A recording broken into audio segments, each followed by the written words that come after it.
What's up, everyone? Welcome back to War Whiskey Podcast. My name is Justin Fisher. Today, we have a very special guest from the Ozark Researchers of the Beyond, Kylee. Kylee, how are you? I'm great. How are you? Doing good. Now, the ORB, as we will term you guys, is a paranormal group based out of Northwest Arkansas, correct? Yeah, that's right. That is Nice. right. Nice. And I came across you guys, I think, on Facebook, and it was very, very intriguing. I saw a lot of your videos. So today we'd like to get to know you guys and your mission and your goals.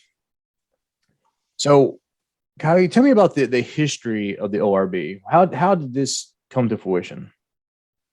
So, ORB is really the brainchild of Lindsay Fedorowicz. She is one of the co-founders. She coined the fantastic name Ozark Researchers of the Beyond with the acronym ORB. And she joined forces with our other co-founder, Seth Hughes. They actually met on one of the, I believe it was an Arkansas paranormal group. It could have just been wider than that on Facebook. So they got together, met a couple other folks that, have been in and filtered out. And then actually on one of their investigations, they met me, and then they so graciously adopted me into their family. So we have a good group of 5 folks right now that are really dedicated. And we've been doing some really cool stuff around Northwest Arkansas. Right. And a lot of people don't really, I've done some ghost hunts, and you and I were talking in pre-production about the ghost hunts I've been on, things of that nature. Arkansas has a very, very paranormal background. There's a lot of hot spots actually here. And you say you're in Northwest Arkansas, so I'm sure you guys are making a killing up there, just doing investigation, not making a killing, but staying busy, doing a lot of investigations. Yeah, for sure. Now, what separates you guys from normal paranormal groups is that you research the beyond. So you also do folklore too, right? Yeah, we try to have a really holistic approach. So it started out purely as paranormal, and that's really the common interest that drew all of us together. And over the past year, as the group has kind of evolved and every person has brought their own flavor to it, we have kind of expanded into more stuff. So folklore is kind of the newest project that we are getting into. And I think that really speaks to what you're saying about the sort of deep, rich history of freaky stuff, cryptids, paranormal all over the state. A lot of times people think of like Eastern State Penitentiary and Alcatraz and like Myrtle's Plantation and these big names of well-known haunted places, or like Lake Champlain or Loch Ness, but Arkansas has its own version of all of that. It does. You and I were talking when we first set up this interview about the Fouke Monster or the Legend of Boggy Creek. You guys just did a video over the White River. I can't, forgive me on that, but White River Monster. White River Monster. Yes, and that stuff right there is what separates you. But a lot, it's one thing to do spirits and entities of that nature, but when you get into the to the things that could go bump in the woods and the rivers, that's a whole different animal right there. So, as always, a lot of people don't know the work that goes through in establishing an event. So, walk me through how you guys come into going into these sites and these places to investigate for them.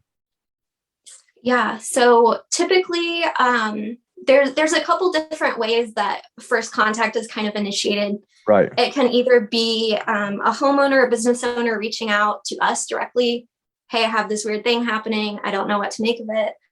Or there has also been situations where we have sought out locations and reached out to people there.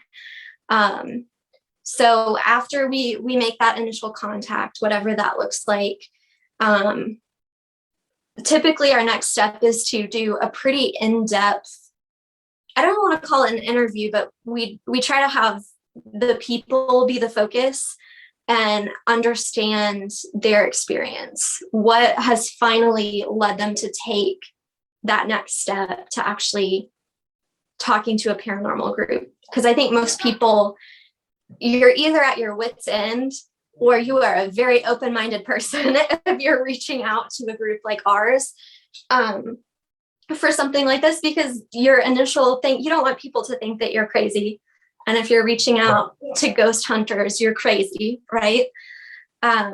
So we want to understand why people have reached out, what they've experienced, and really just try to understand why they think it's something paranormal rather than a natural debunkable thing. Right. So from the initial contact, say you pick a site or someone reaches out to you to the time you go in the door, what's the usual timeline for that? Rough estimates. I know it depends on the element. And you do a lot of your research. You know, we're talking about, you go to like town libraries and repositories because you have a background in history, correct? Yeah, I have a master's degree in history, and the research side of it is probably one of the most interesting things for me. And it kind of goes in two parts. One of our more interesting cases that we had, I did a lot of research on the front end because they had absolutely no idea what was happening.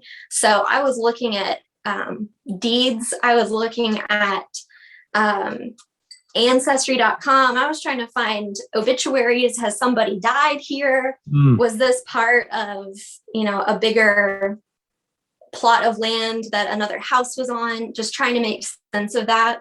And then after we go in, a lot of times new information will pop up. We might get a name, or the homeowner might mention something that they didn't think about before.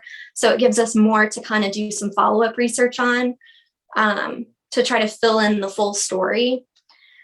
But I would say on average, between first contact and actually being on site, if it were a perfect world and scheduling wasn't a challenge, and COVID wasn't a challenge, right, we would probably, if we could, get in 2 weeks, typically.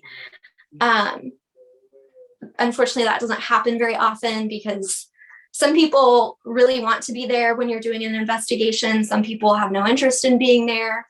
Some people want to, get their kids out of the house or pets or whatever. So sometimes it can be a little bit of a logistical circus.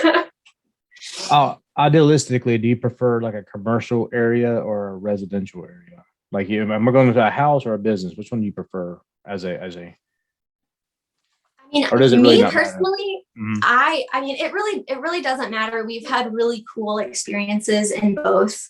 I personally like doing houses more because there's just less stuff that is interacting. Typically, residential areas are quieter, so you don't have traffic. They're smaller, more contained, so it's easier to cover a larger area. And I think that in our experience, our residential cases have been the most meaningful because it feels like you're actually bringing some peace of mind to people. Right. Which perfectly makes sense. Which leads me to asking, have you ever been in an area that was you just got this horrible vibe? Not so much from the person, but like you walk in there and I felt it, like a cold chill when you walk into a room or something. Yeah. Something's watching you because humans, we can pick up on that stuff. It's like a predatorial thing. So have you ever been in a situation that's like, whoa, we should probably proceed with caution in here? Yeah, there's been two that I would say the group has had some weird vibes on. Right. One of them was actually the first investigation that I was part of, and it was at the place where I met the crew where I used to work. I used to work at, and I don't mind saying it because I don't work there anymore, at Prairie Grove Battlefield State Park. Okay. I was park interpreter there. Right. And there was one building that I had a personal experience in, and I hated being there. And it's not the building everybody associates with paranormal stuff. Everybody thinks the Borden house is the haunted house. Right. And it's not. So I would be okay downstairs in this particular location. But upstairs was just a heavy, dark, like, it just felt gross. That's Really? the only way I can explain it. And I mean, we had some weird stuff happen when we were there. Which provides us some validity to these investigations when this stuff like this happens, correct? Yeah, I definitely think so. I've always been interested in the paranormal, but Right. That is the only true experience that I've personally had. And we've gone to a lot of other places that, you know, people have had a lot of weird stuff happen that are, you know, potentially a little bit more famous or whatever. And I don't get the vibe. I'm able to be really objective and skeptical, but that location messed me up. Messed me up. And I didn't want to be there. And we got some stuff that was scary, honestly. The other location that we went to, I did not personally go to, but it was a residential case that had a lot of stereotypical characteristics of what some people would call a dark entity, or sorry about my dogs, or potentially like something demonic. Really? Yeah, this person, she lived there with her son and her husband, and they had been having really weird stuff going on. Okay. One of the videos from that is actually on our YouTube channel, where one of their home security cameras captured what looks like a shadow person. And really? Yeah, and it's the most convincing that I've ever seen.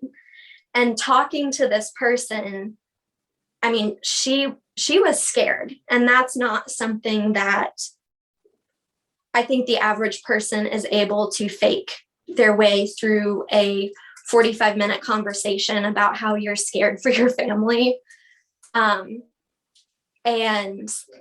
when we saw that picture and we were hearing, you know, she'll be at home by herself and she'll start hearing 3 knocks. That is really what freaked us out about, okay, this might be something bigger than we've done before. 3 knocks is supposedly a mocking of the Holy Trinity. So in possession cases or demonic cases, sometimes you'll see that popping up. She had also reported that she had been getting like items had been missing. Like she would put her car keys down and they would disappear. Right. And it was causing arguments almost between her and her husband. And the way she was describing it almost sounded like the bordering on kind of personality change things that are really concerning. So going into that, I think the whole crew, in talking with them, they were really apprehensive and very concerned about what they might find there. So those 2 cases, me having that personal experience and just dreading what I was going to potentially find, and then having the, I guess, most hardcore reports coming from somebody, and there's a kid in the house.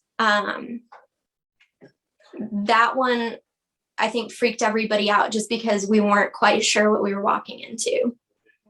So for the people at home who don't know what shadow person is, shadow person are definitely the probably one of the worst things you could see. I'm trying to put they're always associated with some kind of demonic entity. Shadow people also associated with sleep paralysis, but however you saw it on a camera, most of the time if you're paralyzed in your sleep, you see one. Usually they manifest red eyes, but if they're out in free form, they're just a dark shadow walking across there. Usually a man with a hat, according to folklore. And what you're describing right now is typical of a demonic presence affecting behavior, is most notably documented in the Amityville horror movie, which was based on a real thing. But so that one, what did you find after that? How did that investigation affect you in any way following that? I mean, were you just like, me personally, no, since I was unable to go there to that specific investigation. Right. The other Lindsay actually, I think, had a very disturbing incident happen after. And we've had a couple things that have come up, so I'm going to try to remind myself not to forget about these because they're pretty cool. But part of that investigation, the clip that's on our YouTube channel, you hear out of the spirit box, a series of snippets of almost a conversation happening. And this was at the end of the investigation when they hadn't gotten much that was pointing to something demonic. And Seth actually says, I don't think it's anything demonic. And the spirit box says, I'm not going to say it exactly, but it's like, we'll wait and see. Really? Or something. Yeah. And I think it would be very different if it had happened minutes after he said that. But it was immediate. So like it responded to him. Yeah. And it hadn't necessarily been responding. They hadn't gotten intelligent responses from most questions that they were asking. A couple times they would ask a question and get an answer, but it would be just weird enough that, maybe it's a coincidence. Right. That one was spot on, very direct, and it was ominous and like the way that it came across. And they actually didn't hear it at the time. They only heard it in post when we were reviewing the footage, right, and reviewing audio. So after that comes through the spirit box and says, we'll wait and see, Lindsay gets home and turns the spirit box on again, and it says, so we meet again. And if anybody else told me that, I would call bullshit. But knowing her and working with her, right, she has a very, she just has a very good character, and she's not the type of person that would make something like that up. And right, what's the point, right? So the potential that something followed her, maybe, we don't know. Nothing else has really happened. But that was weird because it was the same vocal tone that came through, and it was, I believe, that same evening or the next day, and the very next time she turned the spirit box on. So it's a little weird. Ghost Adventures, that's with Zach Baggins. They had I can't remember where the place they went to. It was filled with shadow people and stuff, but it's happened where it's followed one of the crew members back, and they were doing a episode later on. This is right when they first took off before they blew up, where he was talking about how it followed him home. And this has been a documented case. This has happened before to people, and that's just an example. Which YouTube video was that, so the viewers can watch it? I believe the title was I'll have to look for sure, but I think Well, give it to me and we'll put it in yeah, the description. we'll link it. Yeah, we'll link it so people can but I think it's one of the most interesting bits that we've gotten so far. The other kind of weird thing that has followed us through every single investigation. Mhm. One of our co-founders, his name is Seth. Yep. He's had some really really powerful personal experiences. I won't speak to that because that's his story, but he his name gets called out every place we go, and we can't figure that out. Seth, those syllables or whatever, that's not super common in a lot of words. No. And it's literally every freaking place. Wow. And I believe it's also happened for Lindsay and I think at least once when Seth wasn't there. And we haven't figured out what to make of that. It happened at the shadow person case that I was talking about. Happened multiple times at Prairie Grove when we were there. Arkansas Air and Military Museum, it happened there. And you were just about this past weekend, you were going to do an investigation there, but the weather shut it down, kind of. Yeah. Yeah. We investigated the Air and Military Museum in Fayetteville back in October. Right. We did their Night at the Museum event, and unfortunately, we didn't have a whole lot happen that day, and I felt really bad for the folks that were there. But that's kind of the nature of the beast, right? Like, spirits, if they are there, don't perform on cue. So we had, 20, 30 people that were like standing around waiting for like something cool to happen. And we had a couple really interesting things happen. One of the places is a storage room, and the director's husband is super, super skeptical. And we did the Estes method with him. Are you familiar with that at all? No, why don't you explain what that is? Yeah, so the Estes method is essentially using a spirit box. Right. So I have mine here. This is a SB7 spirit box. Okay. And you would hook in headphones. You would put these noise canceling headphones and a mask over the person that's listening, so they're completely shut out from what's happening outside of them. And you have another person positioned somewhere in the room or in the building asking questions. And the person who's listening to the spirit box, they're not like in a trance or anything. They just, all of their senses are focused on listening to the white noise. And theoretically, the idea is that since they're not able to hear the questions that are being asked and they can't see reactions of people around, that you're getting potentially a more authentic read of what is coming through the spirit box. So the weird thing that happened there was this guy was under, and the spirit box said his real name, which he doesn't go by. He goes by a nickname. And nobody, I think maybe his wife and maybe a couple other people were the only people who knew his real name. And again, his reaction to that was really convincing.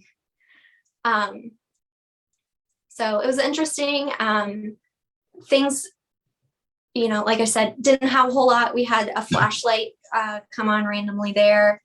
A couple other small things. And then I talked to the executive director. We always follow up with people after. Right. We think that's best practice. So we followed up with her a couple times, and little things were happening here and there, but for the most part it was quiet until the first of the year. And last week she texted me and she was like, it's really bad. And it has really ramped up to the point that one of the employees is scared to close the museum by herself. And we never want to leave people after we've been there and tried to help them. If things did happen to get worse, we don't want to leave people out in the cold like that. So we're going to get back and try to figure out what's going on. I think one of the big things that didn't work in our favor in October was having such a big group of people. Right. There was just too much happening. Well, I've been on large hunts, and it's hard to distinguish validity from just the smaller the cell you have 5 personnel. It's in anything single digits. It's easier because where everyone is. Who's making noise. Yes. Not everyone's trying to entice a spirit or entity, whatever it is. So it's much more contained when it's smaller numbers. Yeah. Do you think? And we'll come back to just a second here. You showed me some equipment. Yeah. How often did you, when you first got it, tell me you turned it on when you came into your house? Of course. Oh yeah. Always. I think every single thing that I have, I tested out in my own house first. And are you satisfied that your house is good to go? Yeah, my house has 0 ghosts. My old house definitely had some ghosts. Yeah. This house is cool though. I already showed you Spirit Box. Yep. So SB7 is kind of the noob entry point Spirit Box. There's also SB11. Both of those are ITC research device pieces. Lindsay has the coolest Spirit Box. It's the one that we use most often on investigations because it actually has some cool tricked out features to where it reduces the white noise level. Right. So you can hear words come out a little bit easier. If you listen to an SB7 too long, you will go deaf because it's constantly. So if I wanted to get into it, where do I validate this equipment at? So there are a handful of really reputable places. We typically go to 2 places is where we've been getting most of our stuff. Ghost Stop is a website that has a really wide variety of different items. This was given to me as a gift from one of my good ghost hunting friends, Scooter Joe. But I believe this probably came from Ghost Stop. I have some different lights that are from Ghost Stop, and I've been really impressed with their stuff. Right. The other place that we've been super impressed with is Attic Junkie. So this is a REM pod. You've probably seen the round REM pods on Ghost Hunters or other shows. Those are $200. Attic Junkie is an indie company, and their whole goal is to make this stuff affordable for people. And it works exactly the same. So we had the more expensive REM pod. We had this guy. We had some little dinky ones off of Etsy. And I mean, they all work. I would say this is equally sensitive as the other types of REM pods. So I will demonstrate this guy for you. Absolutely. So I'm not even close to it. So the idea with these is that it creates its own electromagnetic field. And if something, it was not doing this earlier. You saw. I saw that. So now I'm really thinking about this whole, my house is ghost free. I'm like, are you Are you sure? I'm waiting for the Ghostbusters bookshelf to move in the back. I know. I have lots of antiques back here, so who knows? But if you,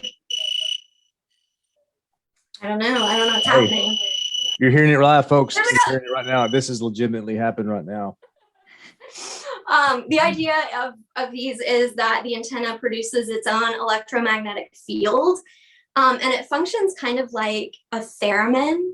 Yep. If you have seen those, so an entity or even a person who gets too close to it, which that was not me, because you have to literally get like this close and disrupt that field, it'll go off. So it's a type of proximity sensor. Another thing that we use quite often is a K2 meter. So it produces kind of a rainbow of lights that will tell you different levels of EMF. So if you hold this up to like a electrical outlet or something, it'll light up a ton. I personally have not seen a lot of really convincing evidence with this. I think a lot of times with EMF, really what you're trying to do is debunk. So houses have some level of EMF, anything electric has some level of EMF. Right. And high levels of electromagnetic radiation and electromagnetic fields have been known to cause like hallucinations and nausea and stuff. Yes. And that's something that if you have a client or at an area that people are reporting that kind of stuff, if they have like ungrounded wires or an exposed electrical box or something like that, it can cause people to feel weird. So I think we've only had this go off randomly, maybe one time during an investigation. Is it on? Is it on right now? Because we just saw the okay. So it is on. So we just saw the other machine go off. So I mean the REM pod. REM pod. So it's we're just seeing if there's any ghosts in the area. Looks pretty legit to me. If that thing spikes right now, I'm like, boom, we got it. Yeah, I'll have spirit box out immediately. Get the spirit box, turn that thing on. Oh yeah, and there are a lot of phony K2 meters out there. Right. Amazon versions are not legit. This is by Ghost Augustine, and it has a seal that it's certified by Ghost Augustine. I think they may be the only company that produces like the OG K2 meter. right. And then the last thing is super simple. It's just a digital recorder.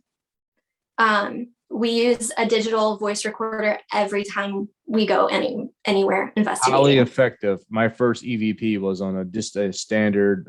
They bought it at Best Buy and it works fantastic. Yeah. This is I would say maybe like a mid-range. This is a Zoom recorder. They're one of the better recorders out there.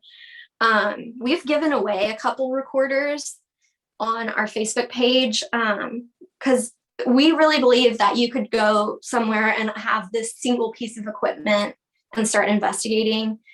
You can get EVPs. It's also just helpful when you're talking to folks, figuring out what's going on,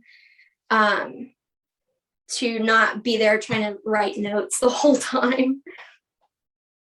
So I got to ask this question here before we move on here. Ghosts, you can only see them at night, right? That's big myth that you can only do a ghost hunt at night. Yeah, I'm lucky that I've never seen a ghost at night. Yeah. I'm really scared of the dark. And I think I think that's the biggest thing, right? Is it makes for exciting television. Absolutely. If you are doing all of your investigating at night and everything is. You can't hunt ghosts during brunch. So, I mean. Oh, That's my favorite time. Yeah, it's got to be dark. It's got to be ominous. It's got to be this mood setting. You can't get brunched and go hunt ghosts. I mean, that's heresy. Man, that's the way we like to do it. Our two best cases have been during the day. Nice. Yeah. I wanted to put that. You and I talked about this in pre-production about how, television, that's how people associate ghost hunts, and it really blew up with the whole, over dramatic size, and it's really a lot of just, you're gonna be sitting in the dark or the light for a very long time waiting for something to happen. Yeah. And I think, honestly, and I'm not necessarily speaking for the whole crew on this, but I prefer investigating during the day simply for the fact that you don't get all up in your head about it. Right. Because if you're sitting there in the dark and all of your senses are on high alert, you're going to hear the smallest thing, a building creaking or, floor settling, normal noises, and be like, what was that? And they'll freak out. Your mind plays tricks on you a lot, and especially in low light. I think it's called pareidolia or something. I can never say that word, but it's essentially the brain's tendency to try to make faces out of stuff. Right. And all of that is worse in the dark. So I would take evidence. I would consider evidence much more credible if sort of those external factors aren't there. But obviously there are reasons people do investigate at night. There's less traffic. There's less people walking by. So, dealer's choice on that, I guess. But so have you done any, because so we talk about the beyond, right? So that's going to open the door to everything. Have you done anything with hunting for or researching, like you just did, a White River monster? Have you done anything like that, or do you just do the research? And if you have done a hunt or event on that, what entails into that? Because I feel like that might be an overnight stay or a more of an investment. Yeah, that's definitely where we're heading next. Okay. We started a new YouTube series, Lindsay and I, called Legends and Libations, and that's pretty much the very step good series. one. Very good series. But I shared it on our page. Very good series. If you want to see it real quick, not to cut it off, look at our page, War Whiskey, on Facebook. You'll see the White River Monster. Very good episode. Very good episode. Yeah, well, thank you. It's fun for us to do, and it's cool just to share Arkansas folklore with people. But our next step is to start going to some of these places and talking to locals and try to see for ourselves if there's something more to some of these stories. We haven't done that yet. I know Lindsay has had some experiences with broadly, I guess, the beyond side of stuff, more than strictly paranormal stuff that is maybe something else. So, I mean, we're interested in like extraterrestrial stuff, CE5. That's her experience was with CE5. And then, of course, explain what CE5 is. Yeah, so that's she would do a much better job of explaining this than me. Close encounters are the fifth kind for people who are at home. Yes. So the federal government ranks close encounters of extraterrestrial by a certain category of 1 through 5, and it varies on if you've seen it in the sky or it's walking up and giving you a mimosa. Basically, what comes. Yeah, and CE5, so close encounters of the fifth kind, is human initiated contact with extraterrestrials. Right. So the idea is that if you have the right intent and you meditate and you are someone who is potentially a little bit more open to this kind of stuff, you can initiate contact with extraterrestrials. And I mean, there's some crazy stories about this type of stuff. And again, Lindsay's experience is fascinating. And I think you should definitely talk to her about CE5. Oh, no, so we'll do something over CE5 easily. And my one of my guys I work with on this podcast, Steve, he knows, like, if it's anything that mentioned about extraterrestrials, I'm like instantly like zoned in. Like, I almost had this most amazing road trip to Roswell that would have been just phenomenal. Like, it's like a bucket list thing for me. So didn't get to do it, but it was very, very close. So we look at all this stuff, but what is the goal of the ORB? What so you investigate all that, and you said something about you don't want to leave people hanging. Yeah. How can you provide them help? Is it just, hey, listen, there's a spirit here, so you're going to be sharing a shower with a spirit. Hey, hate it for you. You know, is it one of those deals? I'm not trying to make light of it, but sometimes you're like, I mean, Yeah. we're not going buying proton packs. I mean, there's not really. I mean, if there is, I'm about to go on Amazon and get it. But you know, I haven't found one yet. I've definitely been looking. I would sign up in a heartbeat for Ghostbusters. I think it's the chip shortage or something is also it's got to be something like that. Thanks, COVID. Yeah. I mean, our bottom line, our goal is to help people, right? Right. And help can look different depending on the situation.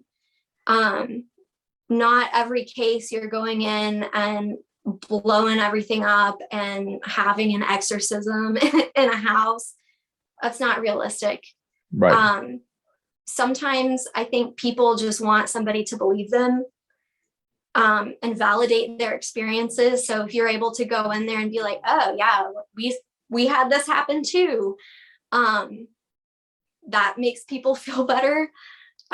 Sometimes people just need tools to kind of empower themselves. So if they are having experiences, whether or not we have that too when we're in that space,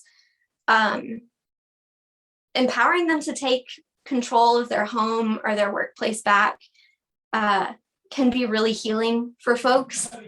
And then the other side of that is if there is something negative and it is bothering people, certain things I think that we could probably help out with, whether it's cleansing a space, trying to figure out, you know, who is a spirit? Why are they potentially here? A lot of times, you know, from what I've seen, people just get stuck, and it's important to remember that spirits are people, and you can't necessarily force them to leave, but if you can figure out why they're still here, maybe they just needed somebody to remember their name. Maybe they have a message that they need to get across. Maybe they just want to be acknowledged, and then they'll move on. So if we can help facilitate that, great. And if we're unable to, we do have other resources in kind of a network that we're part of. So if it was something a little bit more serious, potentially demonic, it's probably something that we would pass off to someone with more experience, right. Who is more comfortable with that. So bottom line is we want to be there for people. We want to believe them, and we want to try to help them out.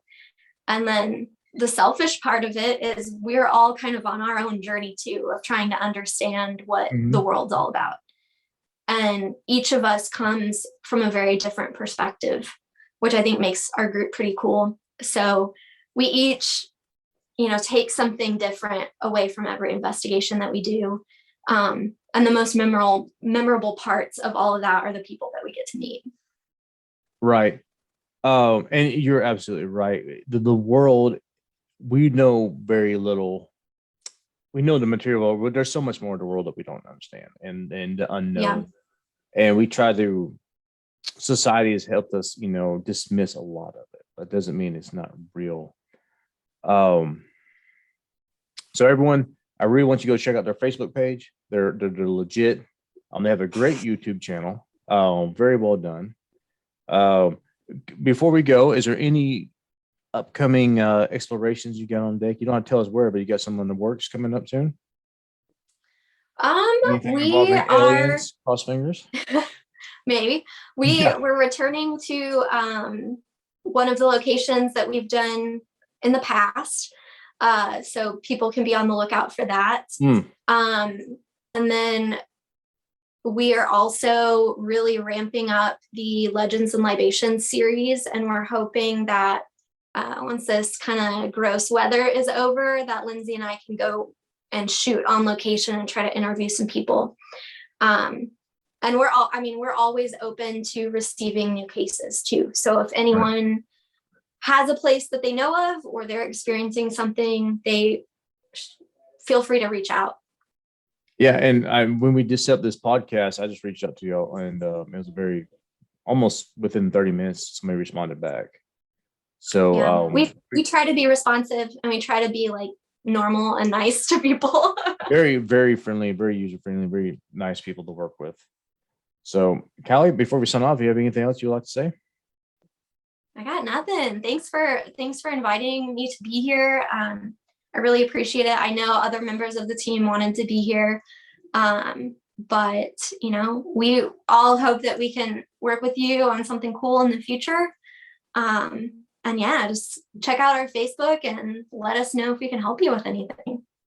Absolutely. And we'll provide the links to YouTube and Facebook on this description of this podcast that's going to be coming out this Monday at 8 a.m. So this is Justin Fisher signing off.